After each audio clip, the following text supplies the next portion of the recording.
Good morning students.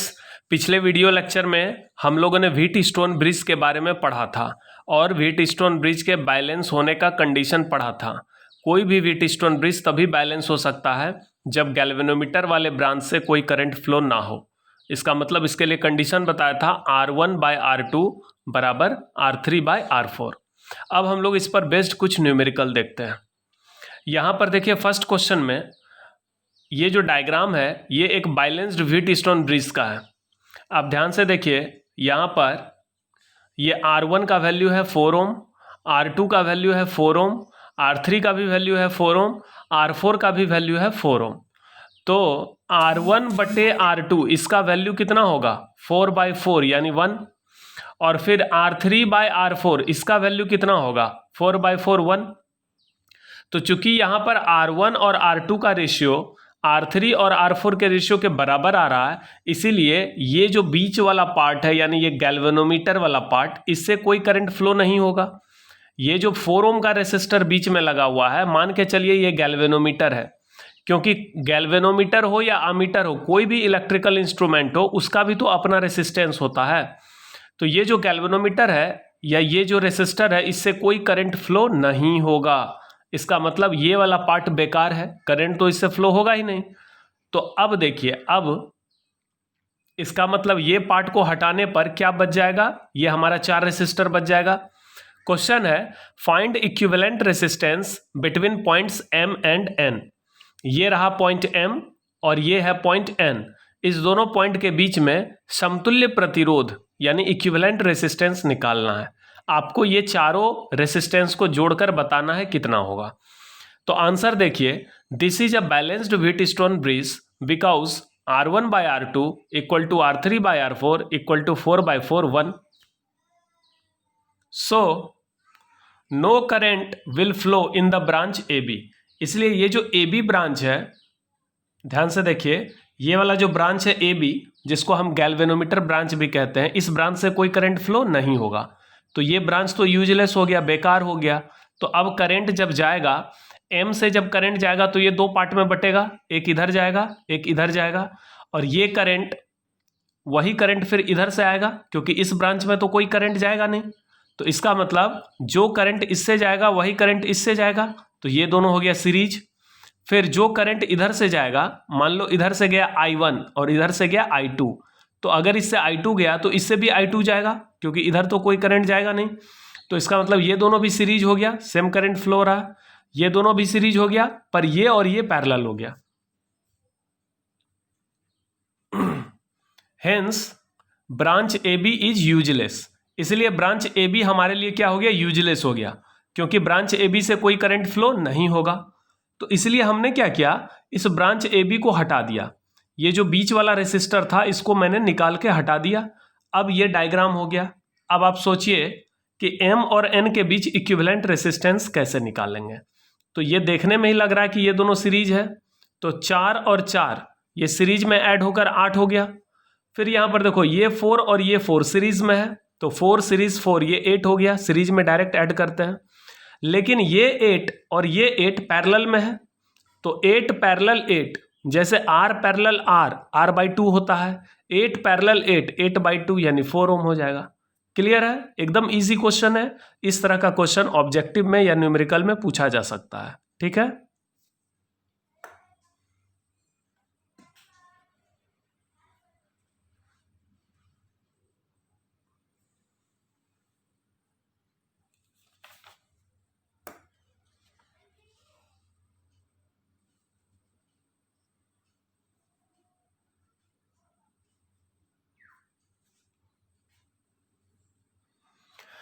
Question number 2 देखिए, find R equivalent between points M and N।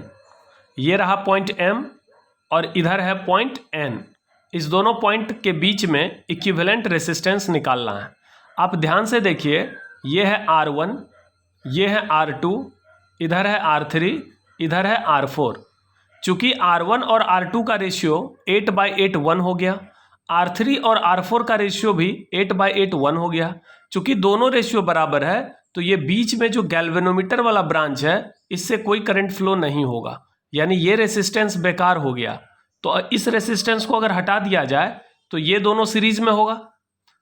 इसको हटाने पर आप देखिए तो कैसा लगेगा डायग्राम। ये बीच वाला जो रेसिस्टर है ए बी, इसको निकाल के फेंक दो तो क्या बच जाएगा, डायग्राम ऐसा हो जाएगा, ये वाला डायग्राम होगा। ध्यान से देखो। अब सोचो M और N के बीच में आपको क्या निकालना है, इक्विवेलेंट रेसिस्टेंस M और N के बीच में। अगर M से हम करंट भेजें तो एक पार्ट करंट का इधर जाएगा, एक पार्ट इधर जाएगा। इधर गया I1 तो इससे भी कितना फ्लो होगा I1, इधर से आया I2 इससे भी कितना फ्लो होगा I2। तो ये दोनों सीरीज, ये दोनों सीरीज और ये पैरेलल। तो 8 series 8 16, 8 series 8 16, 16 parallel 16, 16 by 2 8 ohm. It is a balanced Wheatstone bridge so branch A B is useless. इसलिए ब्रांच ए बी से कोई करंट नहीं फ्लो होगा क्योंकि ये बैलेंस्ड व्हीटस्टोन ब्रिज है। क्वेश्चन नंबर 3 देखिए।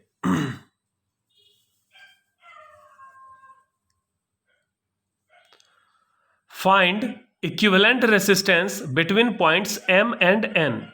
पॉइंट M और पॉइंट N के बीच में इक्विवेलेंट रेसिस्टेंस निकालना है। ठीक है, क्या ये बैलेंस्ड व्हीटस्टोन ब्रिज है? ध्यान से देखिए। ये हो गया ब्रांच ए बी, ये दोनों 3 और 3 सीरीज में है क्योंकि जो करंट यहां से निकलेगा ये बटेगा दो पार्ट में। इधर से मान लो I करंट आया, इसमें गया I1, तो अगर इसमें I1 जाएगा तो इसमें भी I1 जाएगा। तो ये दोनों सीरीज है तो 3 और 3 मिलकर कितना हो गया 6, और ये 3 और ये 3 मिलकर कितना हो गया 6। तो इसको हम क्या इस तरह से फिर डिजाइन कर सकते हैं। देखिए तो इस सर्किट को क्या हम इस तरह से दिखा सकते हैं, ये 3 और ये 3 सीरीज में है, कितना हो गया 6। ये वाला 3 रहने दो, बीच में ये पार्ट ए बी रहने दो 3 ओम का, ये ए बी। फिर इधर देखो ये 3 और ये 3 6, फिर इधर वाला भी 3 रहने दो ये। तो ये जो सर्किट है इसका एक इक्विवेलेंट सर्किट इस तरह होगा। अब यहां ध्यान से देखिए, ये व्हीटस्टोन ब्रिज है, ये बैलेंस्ड भी है। R1 by R2 6 by 3 यानी 2 by 1 होगा। R3 by R4 यह भी 6 by 3 2 by 1 होगा। इसका मतलब ब्रांच ए बी क्या हो गया यूजलेस। इस ब्रांच को हटा दें तो ये दोनों सीरीज हो गया, 6 और 3 सीरीज। अब फिर ये 6 और ये भी 3 किस में है सीरीज, पर ये दोनों पैरेलल है। तो 9 पैरेलल 9 कितना हो जाएगा 9 by 2 यानी 4.5 ओम।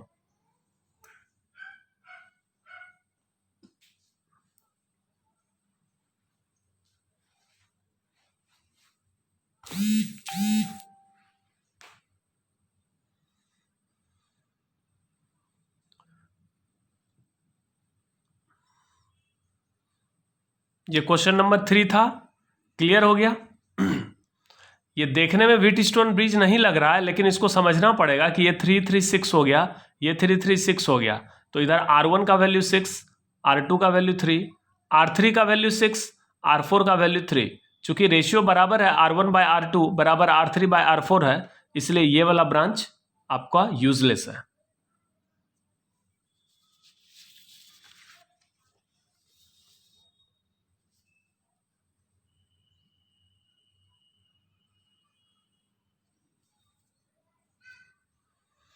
देखिए क्वेश्चन नंबर 4 में ये डायग्राम को देखिए, ये पॉइंट है M, ये पॉइंट है N।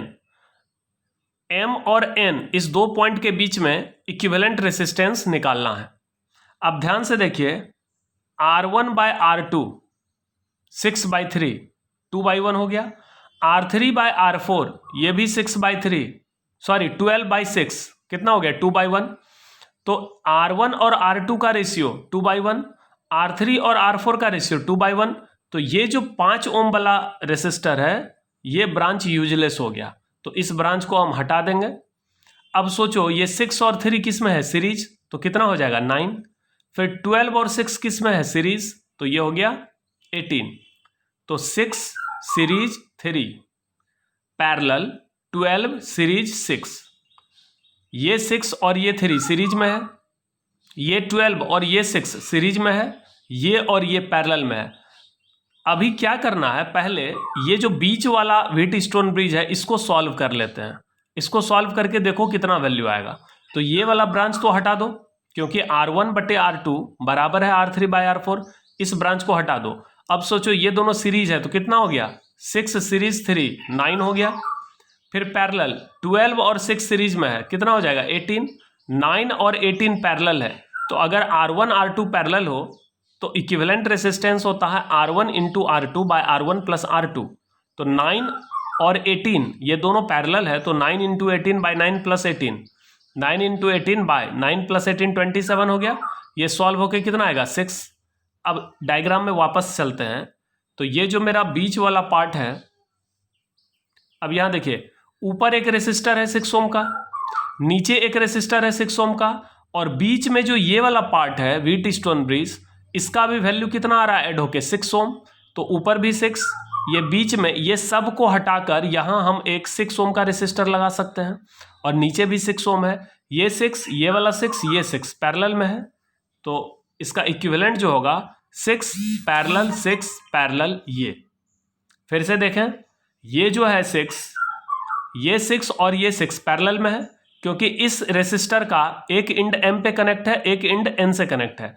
इस रेसिस्टर का भी एक सिरा M पर कनेक्ट है, एक सिरा N पर कनेक्ट है, और बीच में जो व्हीटस्टोन ब्रिज है इसको सॉल्व करने पर भी कितना आ रहा है 6, जिसका एक सिरा M पर है, दूसरा सिरा N पर है। तो ये तीनों पैरेलल हो जाएगा, 6 पैरेलल 6 पैरेलल। ये तो तीनों 6 पैरेलल में आ गया। 6 पैरेलल 6 कितना हो जाएगा 3।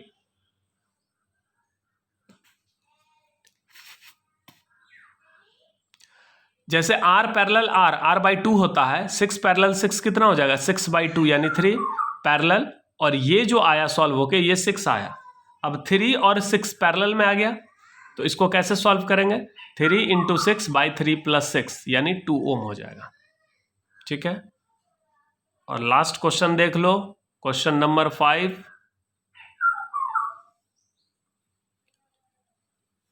क्वेश्चन नंबर 5 है, find equivalent resistance between points M and N। ये पॉइंट है M, ये पॉइंट है N। इस M और N पॉइंट के बीच में इक्विवेलेंट रेसिस्टेंस निकालना है। अब ये देखो, ये R1 है, ये R2 है, ये R3 है, ये R4 है। चूंकि R1/R2 कितना हो जाएगा 10/10 1, R3/R4 यह भी हो जाएगा 10/10 1। तो चूंकि R1/R2 बराबर है R3/R4, इसलिए बीच वाला ब्रांच बेकार हो गया, इसको हटा दो। इसको हटाने के बाद आप देखिए, मान लीजिए इधर से I एम्पियर का करंट जब जाएगा तो ये 3 पार्ट में बटेगा। इधर जाएगा I1, इधर जाएगा I2 और इसमें जाएगा I3।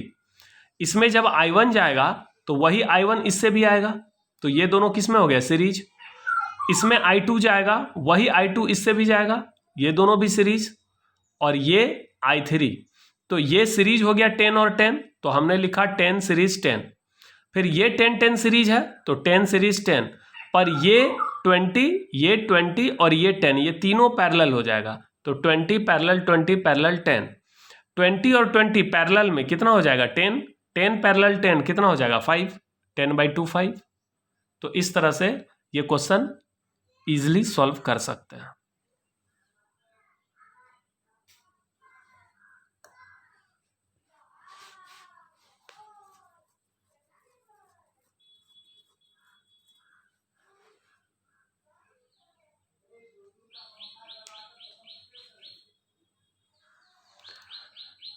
चलिए, व्हीटस्टोन ब्रिज का न्यूमेरिकल खत्म हो गया। अब हम लोग नेक्स्ट टॉपिक में चलते हैं। हमारा नेक्स्ट टॉपिक है मीटर ब्रिज।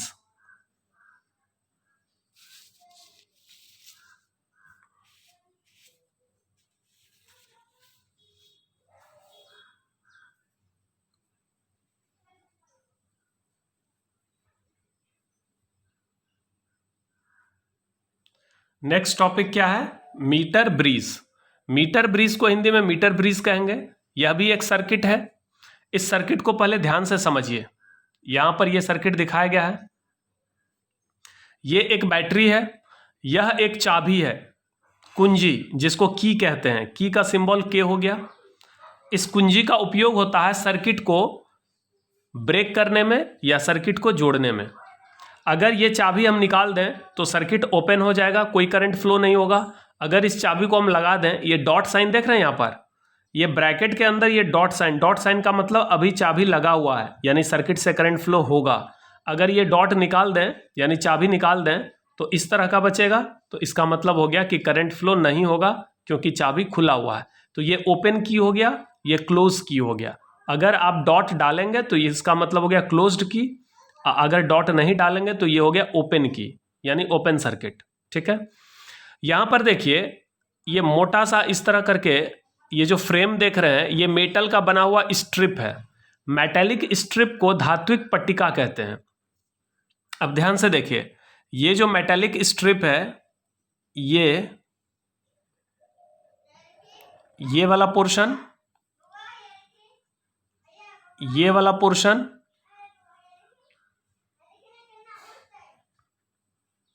और ये वाला पोर्शन, ये सब क्या है? मेटेलिक स्ट्रिप, यानी धातु का, किसी धातु का, जैसे मान लो एल्युमिनियम का बना हुआ ये पट्टिका है। इस पट्टिका में आप क्या देख रहे हैं? यहां से ये पट्टिका स्टार्ट हुआ, यहां से यहां तक ये पट्टिका है। ठीक है, ये मेटेलिक स्ट्रिप का मतलब धात्विक पट्टिका। ये मोटा है, ध्यान से देखिए, ये बहुत मोटा है, इसलिए इसका प्रतिरोध नगण्य होगा। चूंकि ये मेटल का बना है तो करंट तो इससे फ्लो होगा, लेकिन चूंकि बहुत मोटा है, आपको हम पहले ही बताए थे कि अगर कोई तार या कोई रॉड बहुत मोटा है, इसका एरिया ऑफ क्रॉस सेक्शन बड़ा है, तो उसका रेसिस्टेंस कम होगा। क्योंकि किसी वायर का रेसिस्टेंस का फॉर्मूला होता है R बराबर रो L बाई ए, यानी जितना मोटा वायर होगा, जितना उसका ज़्यादा क्रॉस सेक्शन एरिया होगा, उतना उसका रेसिस्टेंस कम होगा।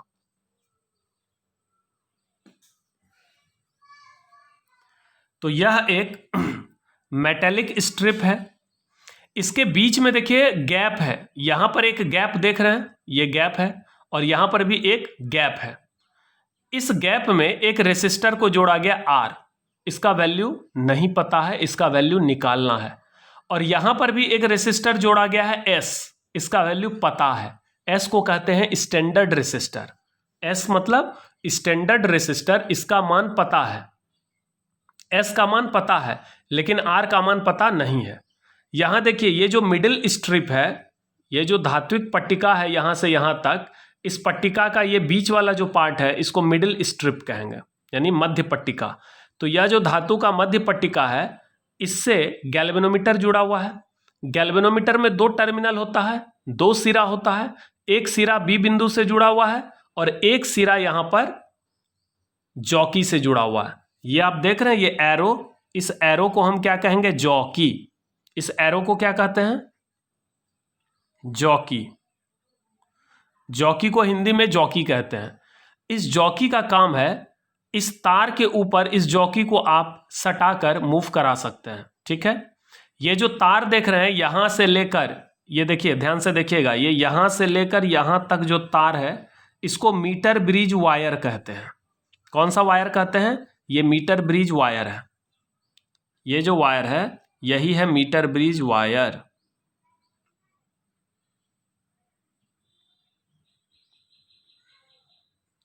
मीटर ब्रिज क्या है? एक उपकरण है, एक विद्युत उपकरण है जिसमें एक मीटर लंबा तार होता है।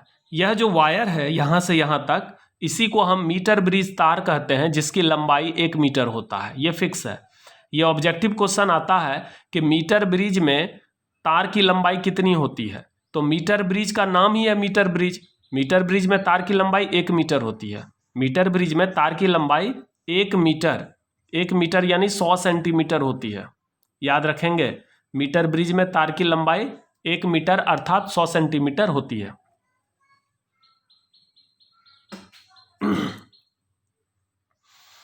यहां पर देखिए ये जो तार गया है ये साधारण तार है, इसको कनेक्टिंग वायर कहते हैं। Connecting wire. कनेक्टिंग वायर का रेसिस्टेंस 0 होता है। कनेक्टिंग वायर का रेसिस्टेंस 0, इसका मतलब ये जो तार है इसको मीटर ब्रिज तार नहीं कहेंगे, ये कनेक्टिंग वायर है, इसका प्रतिरोध 0 है। ये सब तार क्या है? कनेक्टिंग वायर है। इसका काम है सर्किट को बैटरी और चाबी से कनेक्ट करना। लेकिन ये जो वायर है यहां से यहां तक, यही है स्पेशल वायर जिसको हम मीटर ब्रिज वायर कहते हैं। ये जो तार है, this is the metre bridge wire. its length is 100 centimetre, that means 1 metre. ये जो धातु का पट्टिका है, यहाँ पर ये पट्टिका, ये पट्टिका, ये पट्टिका, इससे करंट फ्लो होगा, लेकिन इसका रेसिस्टेंस कितना है? 0, क्योंकि ये बहुत मोटा है, इसलिए इसका प्रतिरोध कितना होगा? 0। इसका रेसिस्टेंस 0, इसका रेसिस्टेंस 0। धात्विक पट्टिका का प्रतिरोध 0 होता है। गैल्वेनोमीटर का एक सिरा बी से कनेक्ट है, यानी मध्य पट्टिका से, मिडिल स्ट्रैप से, और दूसरा सिरा जॉकी से कनेक्ट है। इस जॉकी को आप यहाँ से यहाँ तक कहीं भी मूव करा सकते हैं। इस जॉकी को हम चाहें, ये लंबा तार होता है, इस जॉकी को उठा के हम चाहें तो यहाँ भी रख सकते हैं, यहाँ भी रख सकते हैं। इस वायर पर आपको धीरे धीरे इसको खिसकाना है। तब तक खिसकाना है जब तक कि गैल्वेनोमीटर के निडल का डिफ्लेक्शन 0 ना हो जाए। ये गैल्वेनोमीटर है, ध्यान से देखिए। गैल्वेनोमीटर में एक निडल होता है, अगर इस ब्रांच से कोई करंट फ्लो होगा तो इसका निडल डिफ्लेक्ट होगा, अगर इस ब्रांच से कोई करंट फ्लो नहीं होगा तो इसका निडल डिफ्लेक्ट नहीं होगा, यानी इसके निडल का डिफ्लेक्शन 0 होगा। ठीक है, तो आपको क्या करना है, इस जॉकी को तब तक चलाना है। कहाँ पर चलाना है? इस मीटर ब्रिज तार के ऊपर। ये जो मीटर ब्रिज का तार है, यहाँ से यहाँ तक, ये जो मीटर ब्रिज का तार है, इस मीटर ब्रिज के तार पर आपको जॉकी को चलाना है। तब तक चलाना है जब तक कि गैल्वेनोमीटर के निडल का डिफ्लेक्शन 0 ना हो जाए। ठीक है, आर का वैल्यू फाइंड करना है। आर अननोन रेसिस्टर है, अननोन रेसिस्टर माने अज्ञात प्रतिरोधक, और एस क्या है? Known resistor. इसका मान ज्ञात है, इसका मान पता है। आपको करना क्या है? आर का मान निकालना है। इसका मतलब मीटर ब्रिज जो है, मीटर ब्रिज किस सिद्धांत पे काम करता है? तो पहला है मीटर ब्रिज व्हीटस्टोन ब्रिज के सिद्धांत पर काम करता है, ऑब्जेक्टिव क्वेश्चन के लिए याद रख लें। दूसरा, मीटर ब्रिज में तार की लंबाई कितनी होती है? मीटर ब्रिज में तार की लंबाई 1 मीटर यानी 100 सेंटीमीटर होती है। तो ये सब ऑब्जेक्टिव के लिए याद रखिए। ठीक है, मीटर ब्रिज व्हीटस्टोन ब्रिज के प्रिंसिपल पे काम करता है। मीटर ब्रिज में तार की लंबाई 1 मीटर होती है। अब यहां ध्यान से सुनिए, ये जो मीटर ब्रिज का तार है, ये कोई साधारण तार नहीं है। ये जो मीटर ब्रिज का वायर है यहां से यहां तक, ये कोई साधारण तार नहीं है, बल्कि ये ऐसा तार है जिसका रेसिस्टेंस होता है। यानी मीटर ब्रिज तार का प्रतिरोध 0 नहीं होता है, इसमें कुछ ना कुछ रेसिस्टेंस होता है। मान लेते हैं कि 1 सेंटीमीटर तार का प्रतिरोध R ओम है। मीटर ब्रिज तार, metre bridge wire, 1 centimetre wire का प्रतिरोध कितना ओम है? R ओम। ये मान लीजिए आप, लेट।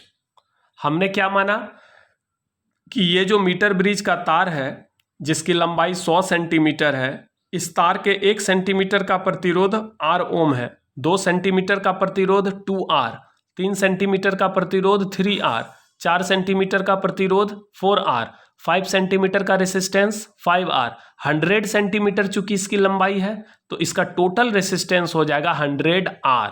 ठीक है, यहां पर देखिए बैटरी है, ये की है, बैटरी से करंट निकलेगा, ऐसे करके करंट आएगा। मान लो I एम्पियर का करंट आया, यह करंट पॉइंट ए पर आएगा, पॉइंट ए पर आकर यह 2 पार्ट में बटेगा। इधर कितना जाएगा? I1, और इधर कितना जाएगा? I2। जाएगा कि नहीं? अब इधर I1 जाएगा, फिर यही I1 इधर आएगा, I1, यह I1 इधर से आएगा फ्लो होते हुए, यहां पर आकर ये 2 पार्ट में बटेगा, एक पार्ट इधर जाएगा और एक पार्ट इधर जाएगा। अब ध्यान से देखिए, यहां पर 3 कंडीशन हो सकता है। अगर बिंदु B का पोटेंशियल D से अधिक हो, अगर पॉइंट B का पोटेंशियल D से अधिक हो तो करंट ऊपर से नीचे फ्लो होगा। अगर पॉइंट B का पोटेंशियल D से अधिक होगा तो करंट B से D की ओर फ्लो होगा, यानी गैल्वेनोमीटर का निडल डिफ्लेक्ट होगा। अगर D का पोटेंशियल अधिक होगा B से तो करंट D से B की ओर फ्लो होगा, फिर भी निडल डिफ्लेक्ट होगा। लेकिन अगर B और D का पोटेंशियल बराबर हो जाए, अगर B और D का पोटेंशियल बराबर हो जाए तो गैल्वेनोमीटर का निडल डिफ्लेक्ट नहीं होगा, यानी इसके निडल का डिफ्लेक्शन 0 होगा। तो करेंगे क्या, जिस रेसिस्टर का वैल्यू निकालना है उसको यहां पर लगा देंगे, यहां R का वैल्यू निकालना है। उसका दूसरा काम करेंगे, इस जॉकी को इस वायर पर, ये जो मीटर ब्रिज का तार है इसके ऊपर चलाएंगे। चलाते चलाते तब तक चलाएंगे जब तक कि निडल का डिफ्लेक्शन 0 ना हो जाए। जैसे ही निडल का डिफ्लेक्शन 0 होगा उस पॉइंट को न्यूट्रल पॉइंट कहते हैं, इस पॉइंट को हम डी कहेंगे। ये डी देख रहे हैं, ये न्यूट्रल पॉइंट है क्योंकि इसी पॉइंट पर गैल्वेनोमीटर का डिफ्लेक्शन 0 हुआ है। इस पॉइंट के इधर निडल डिफ्लेक्ट होगा, इस पॉइंट के इधर भी निडल डिफ्लेक्ट होगा, यानी पूरे मीटर ब्रिज तार में केवल एक ही ऐसा बिंदु होगा जहां पर गैल्वेनोमीटर के सुई का विक्षेप 0 होगा।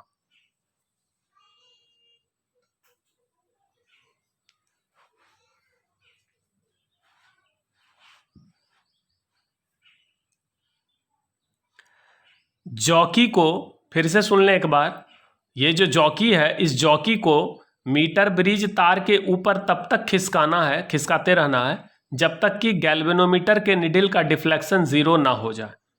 जैसे ही निडल का डिफ्लेक्शन 0 होगा वहां पर आपको रुकना है, वहीं पर आपको ये डी पॉइंट मार्क करना है, ठीक है। उसके बाद मान लेते हैं यहां से यहां तक की लंबाई L1 सेंटीमीटर है, तो यहां से यहां तक की लंबाई कितनी होगी 100 माइनस L1 सेंटीमीटर। चूंकि संपूर्ण तार की लंबाई 100 सेंटीमीटर है तो मान लो यहां से यहां तक की लंबाई 20 सेंटीमीटर है, तो इधर जो लंबाई बचेगा वो 80 सेंटीमीटर बचेगा। इधर लंबाई अगर 40 सेंटीमीटर है तो इधर कितना बचेगा 100 माइनस 40 यानी 60 सेंटीमीटर। इधर लंबाई अगर L1 सेंटीमीटर है तो इधर का लंबाई कितना बचेगा 100 माइनस L1। चूंकि ये मेरा व्हीटस्टोन ब्रिज बैलेंस हो गया, ये जो व्हीटस्टोन ब्रिज है ये बैलेंस है, तो अब देखो करंट कैसे फ्लो होगा। बैटरी से कितना करंट निकला I, ये दो पार्ट में बट गया, ऊपर गया I1, इसमें गया I2। इसमें जब I1 जाएगा तो ये I1 ऐसे होते हुए यहां पर आएगा, इसमें तो करंट फ्लो नहीं हो रहा चूंकि ये बैलेंस हो चुका है, तो यही I1 इधर से फ्लो होते हुए इसमें जाएगा, ये I1 ऐसे करके आएगा। अब फिर ये जो I2 आया इधर से ये ऊपर नहीं जाएगा क्योंकि ये बैलेंस हो चुका है, गैल्वेनोमीटर में कोई करंट फ्लो नहीं होगा, ठीक है। इसलिए ये I2 इधर से होते हुए यहां पर आएगा, इधर से I1 आएगा, इधर से I2 आएगा, ये दोनों मिलकर I बन जाएगा, तो फिर बैटरी में कितना करंट आ जाएगा I, यानी बैटरी से जितना करंट निकला उतना करंट वापस हो गया। तो कहीं ना कहीं ये व्हीटस्टोन ब्रिज के जैसा ही है, ये हो गया R1, ये हो गया R2, ये वाला यहां से यहां तक का जो रेसिस्टेंस होगा वो R3 हो गया, और यहां से यहां तक का जो रेसिस्टेंस है वो R4 हो गया, और ये बीच में हो गया गैल्वेनोमीटर। ध्यान से देखिए व्हीटस्टोन ब्रिज में भी ऐसा ही था, इधर पॉइंट A था, इधर पॉइंट C था, A और C के बीच में हमने बैटरी कनेक्ट किया था। आप व्हीटस्टोन ब्रिज का पिक्चर जाके देख लीजिए, उसका फिगर ऐसा ही था। यहां पर एक रेसिस्टर था R, एक रेसिस्टर S, यहां पर R1, R2, ये वाला जो रेसिस्टेंस होगा पॉइंट A से पॉइंट D के बीच जो तार है इसकी लंबाई कितनी सेंटीमीटर है L1, तो इस तार का प्रतिरोध हो जाएगा L1R। अभी हमने बताया कि मीटर ब्रिज तार के 1 सेंटीमीटर का प्रतिरोध है R ओम, 2 सेंटीमीटर का प्रतिरोध होगा 2R, तो यहां से यहां तक जो तार की लंबाई है वो L1 सेंटीमीटर है, तो इस पार्ट का रेसिस्टेंस होगा L1R और इस पार्ट का रेसिस्टेंस होगा 100 माइनस L1 इंटू R, ये होगा। अब चूंकि ये व्हीटस्टोन ब्रिज बैलेंस है तो हम इक्वेशन क्या लिखेंगे R1 बाय R2 यानी R by S in balanced condition. जब ये मीटर ब्रिज बैलेंस है तो यहां पर हम क्या लिख सकते हैं R बाय S, ये R1 है ये R2 है, बराबर R3 बाय R4।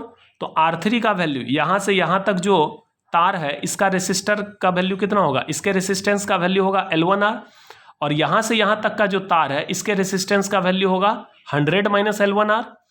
तो R3 bye R4, R cancel हो गया, यहां से R का वैल्यू निकल जाएगा, R का वैल्यू निकलेगा, इस S को उठा के यहां करो, S को जब हम यहां करेंगे तो हो जाएगा L1 into S bye 100 minus L1। अब देखिए S का वैल्यू तो आपको पता है, S एक स्टैंडर्ड रेसिस्टेंस है, इसका मान पता है तो उसका मान यहां पर रखिए। L1 का वैल्यू आप माप सकते हैं, जब आप ये एक्सपेरिमेंट करेंगे तो आप जॉकी को चलाएंगे ना, जब आप एक्सपेरिमेंट करेंगे, देखिए मीटर ब्रिज क्या है, मीटर ब्रिज एक विद्युत उपकरण है जिससे हम क्या करते हैं, जिससे हम अननोन रेसिस्टर का वैल्यू फाइंड करते हैं। कोई रेसिस्टेंस का वैल्यू नहीं दिया गया है, नहीं पता है, तो उसका मान हम पता करते हैं।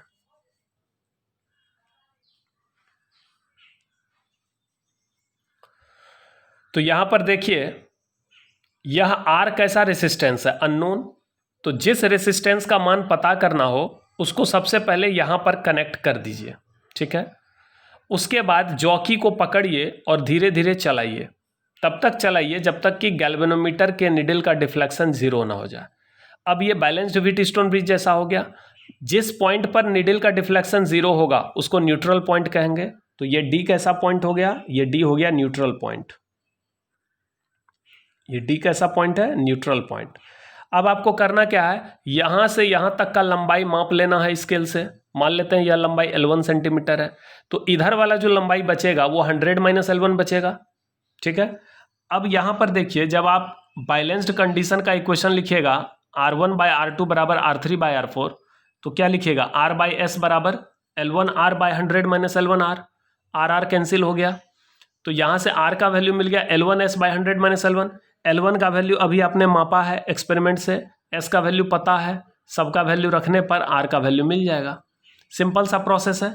तो मीटर ब्रिज का क्या यूज है, कोई अगर आपसे पूछे मीटर ब्रिज का क्या यूज है, what is the use of metre bridge, तो आप कहेंगे किसी अननोन रेसिस्टेंस का मान पता करने के लिए मीटर ब्रिज का इस्तेमाल किया जाता है। कोई ऐसा रेसिस्टेंस है जिसका मान आपको पता नहीं है, अगर उसका मान फाइंड करना है कि कितना वैल्यू है, तो आप मीटर ब्रिज में क्या करें, उस रेसिस्टेंस को यहाँ पर डाल दें, उसके बाद जॉकी को मूव करें, न्यूट्रल पॉइंट फाइंड करें, इस लेंथ को माप लें और उसके बाद इक्वेशन में डाल दें, क्योंकि ये बैलेंस्ड व्हीटस्टोन ब्रिज की तरह काम करता है। तो मीटर ब्रिज का 2-3 ऑब्जेक्टिव याद रखें। मीटर ब्रिज किस सिद्धांत पे काम करता है, व्हीटस्टोन ब्रिज के प्रिंसिपल पे।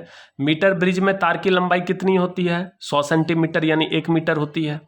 मीटर ब्रिज का क्या यूज है, मीटर ब्रिज का यूज है अननोन रेसिस्टेंस को फाइंड करने में, ठीक है। कॉन्सेप्ट क्लियर हो गया। और ये जो R है ये क्या माना गया, ये मीटर ब्रिज के तार के 1 सेंटीमीटर तार का प्रतिरोध माना गया R ohm. The resistance of 1 centimetre length of metre bridge wire is R ohm, ठीक है। तो यहां से यहां तक जो तार है इसी को मीटर ब्रिज वायर कहते हैं। इस तार में कुछ ना कुछ रेसिस्टेंस होगा। 1 सेंटीमीटर तार का रेसिस्टेंस R ओम माना गया। यहां से यहां L1 सेंटीमीटर है, तो इस पार्ट का रेसिस्टेंस हो जाएगा L1R और इस पार्ट का रेसिस्टेंस हो जाएगा 100 - L1R। अब ये व्हीटस्टोन ब्रिज जैसा है, चूंकि इससे कोई करंट फ्लो नहीं हो रहा है, ये न्यूट्रल पॉइंट है, मतलब यहाँ कोई करंट फ्लो नहीं होगा। इसका मतलब R1/R2 बराबर हो जाएगा R3/R4 के। क्लियर है।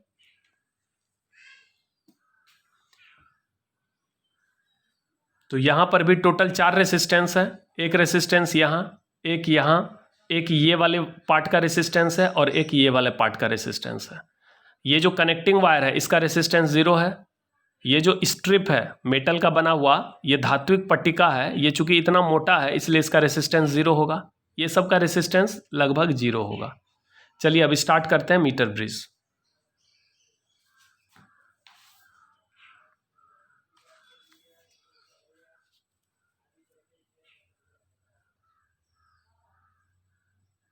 पहले हम इंग्लिश में दिखा देते हैं, फिर हिंदी में देखिएगा। ये डायग्राम हो गया मीटर ब्रिज का। इस R का वैल्यू फाइंड करना है। S का वैल्यू दिया हुआ रहेगा। G गैल्वेनोमीटर है, D न्यूट्रल पॉइंट है, ये जो एरो देख रहे हैं ये जॉकी है, जिसको आप यहां से यहां तक मूव कर सकते हैं। ये मीटर ब्रिज का तार यहां से यहां तक है। इस तार के 1 सेंटीमीटर का रेसिस्टेंस है R ओम। यहां से यहां L1 सेंटीमीटर है, तो इसका रेसिस्टेंस हो जाएगा L1R। यहां से यहां 100 - L1 सेंटीमीटर है, इसका रेसिस्टेंस हो जाएगा 100 - L1R। It consist of a wire of length 1 metre. इसमें 1 मीटर लंबा तार होता है।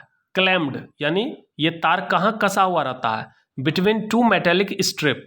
ये 2 धात्विक पट्टिका, इधर भी धात्विक पट्टिका है, इधर भी धात्विक पट्टिका है, यानी मेटल का स्ट्रिप है। इसके बीच में देख रहे हैं, इस तार को अच्छे से कस दिया जाता है, यानी क्लैंप कर दिया जाता है।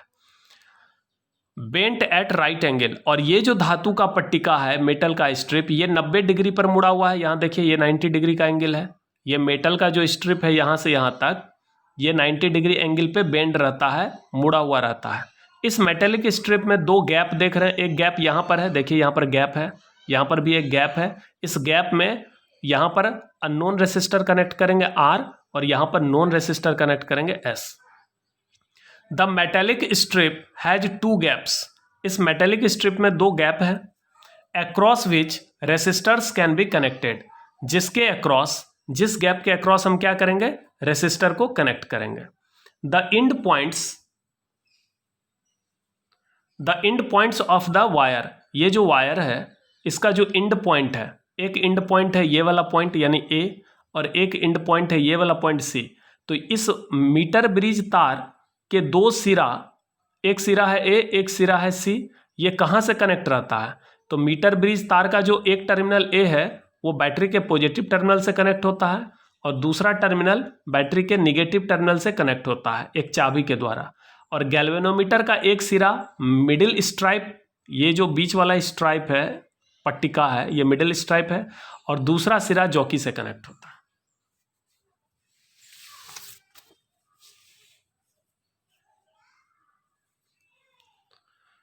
Of the wire are connected to a cell through a key, जो मीटर ब्रिज वायर है उसका सिरा कहाँ कनेक्ट होता है? एक बैटरी और एक चाबी से कनेक्ट होता है। One end of the galvanometer is connected to the middle stripe, galvanometer का एक सिरा मध्य पट्टिका से कनेक्ट होता है, and other end is connected to a jockey, और गैल्वेनोमीटर का दूसरा सिरा जॉकी से कनेक्ट होता है, which can slide over the wire, वह जॉकी जो मीटर ब्रिज तार के ऊपर कहीं भी स्लाइड कर सकता है यानी खिसकाया जा सकता है। अब इसका वर्किंग देखिए, ये किस तरह से काम करता है। R is an unknown resistance, R एक अज्ञात प्रतिरोध है, S is a standard known resistance, और S क्या है? एक ज्ञात प्रतिरोधक है। To calculate the value of R का मान आपको निकालना है, तो R का मान निकालने के लिए सबसे पहले आप जॉकी को चलाइए। Jockey is moved along the wire, metre bridge तार के ऊपर जॉकी को चलाना है till deflection in the galvanometer become 0, तब तक जॉकी चलाना है जब तक कि गैल्वेनोमीटर के निडल का डिफ्लेक्शन 0 ना हो जाए।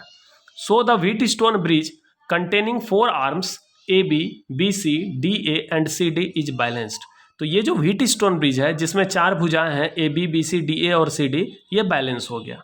अब हम मान लेते हैं लेट R बराबर resistance of the wire per unit centimetre, मान लेते हैं कि मीटर ब्रिज तार के 1 सेंटीमीटर का रेसिस्टेंस R ओम है। सो रेसिस्टेंसेस ऑफ पोर्शन AD, तो AD और DC इसका रेसिस्टेंस हो जाएगा L1R 100 minus L1R।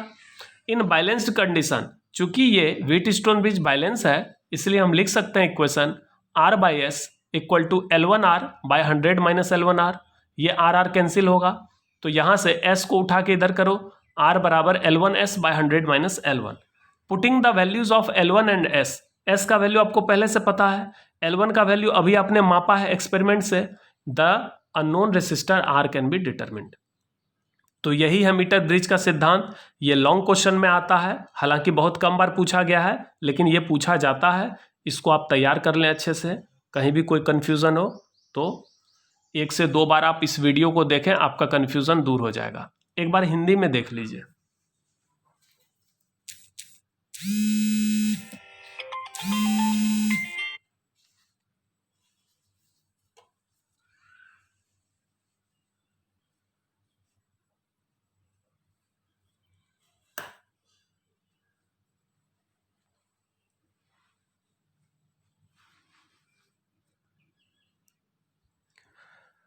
Metre bridge में 1 मीटर लंबा तार होता है। ये जो मीटर ब्रिज का तार है A से C, यह 1 मीटर लंबा तार है जिसे लंबवत धातु की 2 मोटी पट्टिकाओं के मध्य कस दिया जाता है। इस मीटर ब्रिज तार को, ये जो धातु का पट्टिका है लंबवत है, 90 डिग्री पर मुड़ा हुआ है यहाँ से यहाँ तक। इस मोटी धातु की पट्टिकाओं के मध्य इस तार को कस दिया जाता है, क्लैंप कर दिया जाता है। धातु पट्टिका में 2 रिक्तियां होती है यानी 2 गैप होता है, एक गैप यहां पर देख रहे हैं, एक गैप यहां पर देख रहे हैं, जिसके मध्य प्रतिरोधकों को संयोजित किया जा सकता है। इस गैप में हम क्या करते हैं, किसको संयोजित करते हैं, किसको जोड़ते हैं? रेसिस्टेंस को जोड़ते हैं। तार के दोनों सिरे एक कुंजी द्वारा सेल से जुड़े रहते हैं। ये जो मीटर ब्रिज का तार है इसका दोनों सिरा कहाँ से जुड़ा हुआ रहता है? एक चाबी के द्वारा बैटरी से जुड़ा रहता है। गैल्वेनोमीटर का एक सिरा मध्य पट्टिका से जुड़ा रहता है, गैल्वेनोमीटर का एक सिरा मध्य पट्टिका से, जबकि दूसरा सिरा जॉकी से जुड़ा रहता है, जबकि दूसरा सिरा जॉकी से जुड़ा रहता है, जिसे तार के ऊपर सरकाया जा सकता है, खिसकाया जा सकता है। इस जॉकी को इस मीटर ब्रिज तार के ऊपर आप क्या कर सकते हैं, खिसका सकते हैं, सरका सकते हैं।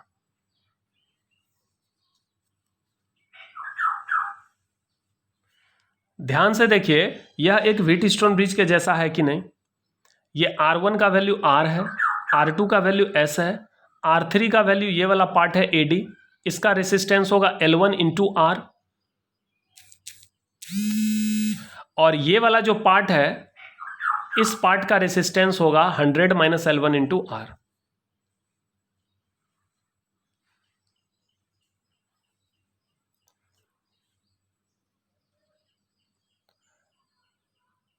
इसमें 4 ब्रांच होता है व्हीटस्टोन ब्रिज में। एक ब्रांच है A से B जिसमें R1 रेसिस्टेंस लगा हुआ है, दूसरा ब्रांच है B से C जिसमें S रेसिस्टेंस यानी R2 लगा हुआ है, तीसरा ब्रांच है A से D जिसका रेसिस्टेंस है L1R।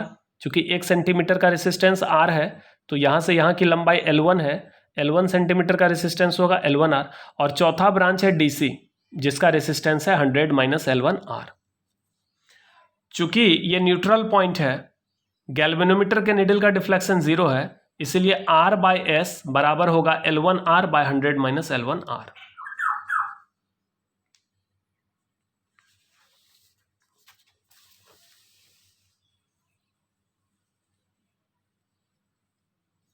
इसका कार्य विधि देखिए, वर्किंग। R एक अज्ञात प्रतिरोधक है तथा S एक ज्ञात प्रतिरोधक है। R का मान ज्ञात करने के लिए जॉकी को तार पर सरकाते हैं ताकि गैल्वेनोमीटर का विक्षेप शून्य हो जाए। अतः व्हीटस्टोन ब्रिज जिसमें 4 भुजाएं AB, BC, DA और CD है अब संतुलित हो जाता है। यह व्हीटस्टोन ब्रिज बैलेंस हो गया। मान लिया जाए R क्या है, तार के प्रति एकांक सेंटीमीटर का प्रतिरोध है। मीटर ब्रिज तार के 1 सेंटीमीटर का प्रतिरोध R ओम है। अतः भाग AD और DC के प्रतिरोध क्रमशः L1R और 100 माइनस L1R होंगे। 1 सेंटीमीटर का प्रतिरोध R ओम है, चूंकि AD पार्ट का लंबाई L1 सेंटीमीटर है तो उसका प्रतिरोध होगा L1R, और DC पार्ट का लंबाई 100 माइनस L1 सेंटीमीटर है तो उसका रेसिस्टेंस होगा 100 माइनस L1R। बैलेंस्ड कंडीशन में यानी संतुलित अवस्था में यह इक्वेशन आप लिखेंगे R by S equal to L1R by 100 minus L1R। R cancel, तो R का वैल्यू ये हो गया। यहाँ पर L1 और S का मान रखने पर R का मान ज्ञात हो जाता है। ठीक है बच्चों, अगले क्लास में हम लोग पढ़ेंगे पोटेंशियोमीटर। क्या पढ़ेंगे, पोटेंशियोमीटर। मीटर ब्रिज ये एक इलेक्ट्रिकल इंस्ट्रूमेंट है, यह लॉन्ग क्वेश्चन में पूछा जाता है, इसको आप अच्छे से तैयार कर लेंगे। नेक्स्ट क्लास में हम लोग पोटेंशियोमीटर देखेंगे। यह टॉपिक लंबा चलेगा, ये थोड़ा बड़ा टॉपिक है पोटेंशियोमीटर, इस पे कुछ न्यूमेरिकल भी बता देंगे। ठीक है, थैंक यू।